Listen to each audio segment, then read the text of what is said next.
సినీ రంగంలో ఇటు Allu family versus mega family నడుస్తున్న ఈ టైంలో గీతా కృష్ణ ఆయన బయట ఒక జోస్యం చెప్పారనమాట. ఒకసారి అది ఆయన ఏం చెప్పారు ఏంటి అనేది మీకు ఒకసారి నేను చదివి వినిపిస్తాను, వినండి.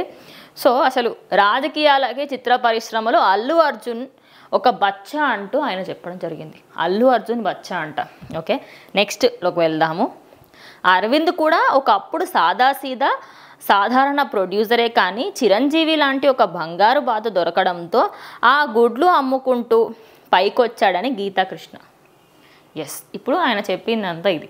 ఫస్ట్ ఆయన ఒక ఇంటర్వ్యూలో మాట్లాడుతూ ఈ విషయం చెప్పడం జరిగింది. అంటే చిరంజీవిని అడ్డంగా పెట్టుకొని, చిరంజీవి లాంటి ఒక బంగారు బాతును పెట్టుకొని వాళ్ళు ఇలాంటి కార్యక్రమాలు సినిమా ఇండస్ట్రీలోకి రావడం ఇవన్నీ. అంటే అల్లు రామలింగయ్య, తర్వాత అల్లు అరవింద్, తర్వాత అల్లు అర్జున్, ఇప్పుడు అల్లు శిరీష్ కూడా, ఆయన కూడా ఉన్నారు. అంటే 3 తరాలంతా ఒక పక్కకి వెళ్ళిపోయిందనమాట. జస్ట్ ఒక్కరి వల్లనే ఇండస్ట్రీలో ఉన్నారు అని చెప్పి. అంటే ఆయన మాట వింటుంటే నాకు యాక్చువల్లీ ఇది చెప్పాలనిపించింది ఓవరాల్గా. ఇంకో విషయం కూడా ఆయన అనడం జరిగింది, అది కూడా మీకు ఒకసారి నేను చెప్పే ప్రయత్నం చేస్తాను. పాన్ ఇండియా స్టార్డమ్ వెంటనే రావడము, ఆయన సినిమాలు హిట్ అవ్వడము, ఇవన్నీ కంటిన్యూస్గా అవ్వడం వల్ల ఆయనకి స్టార్డమ్ వచ్చిందంట. లేకపోతే ఆయన కూడా సాదాసీదా హీరోనేనంట. అయితే పుష్ప 2 ఖచ్చితంగా నెగిటివ్ ఎఫెక్ట్ పడుతోంది అని చెప్పేసి ఆయన జోష్యం చెప్పారు. మొత్తంగా చూసుకుంటే అసలు ఇక్కడ ప్రాబ్లం ఏంటి అంటే, ఆయన చెప్పిన దాంట్లో ఇంకొక మాట కూడా ఉంది. అంటే పవన్ కళ్యాణ్కి అల్లు అర్జున్కి ముందు నుంచే పడదంట, అందుకే ఫ్యామిలీ ఫంక్షన్స్లలో ఎప్పుడు కలవట్లేరు అని చెప్పేసి ఆయన అనడం జరిగింది. నిజానికి పవన్ కళ్యాణ్ అల్లు అర్జున్కి మంచి బాండింగే ఉంది, కానీ చిన్న చిన్న గొడవలు ఫ్యామిలీలో గొడవలు అనగా జరుగుతూ ఉంటాయి. కానీ ఈయన అన్న మాటకి ప్రజెంట్ సోషల్ మీడియా మొత్తంలో అరే ఇది నిజమా, అల్లు అర్జున్ని పిల్లబచ్చా అనడం ఏంటి అని చెప్పేసి మొత్తం ఇండస్ట్రీ అంతా షాక్లో ఉంది.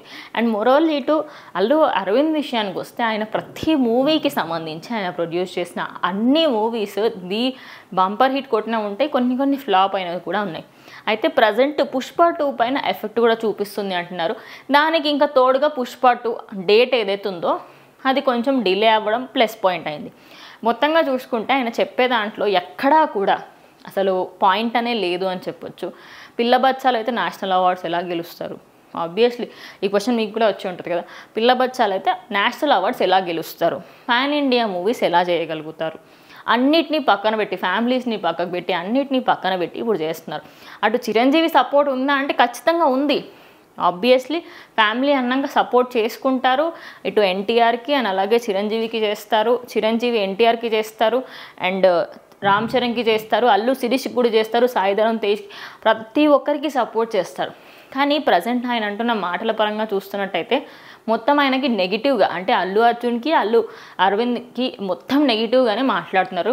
సో నిజంగానే మీరు అనుకుంటున్నారా ఆయన పిల్ల బచ్చా అని ఏదో కమెంట్ చేశారో పవన్ కళ్యాణ్కి అల్లు అర్జున్కి పడదని, ఇంకోటి చిరంజీవి బంగారు బాతు పెట్టుకొని వాళ్ళందరూ ఇండస్ట్రీలో నెగ్గుతున్నారని, దీనిపైన మీరు ఏమనుకుంటున్నారు ఏంటని ఖచ్చితంగా కింద కమెంట్ బాక్స్లో తెలియజేయండి. ఇది వాటి వీడియో, ఇంకో వీడియోతో మళ్ళీ కలుస్తాం.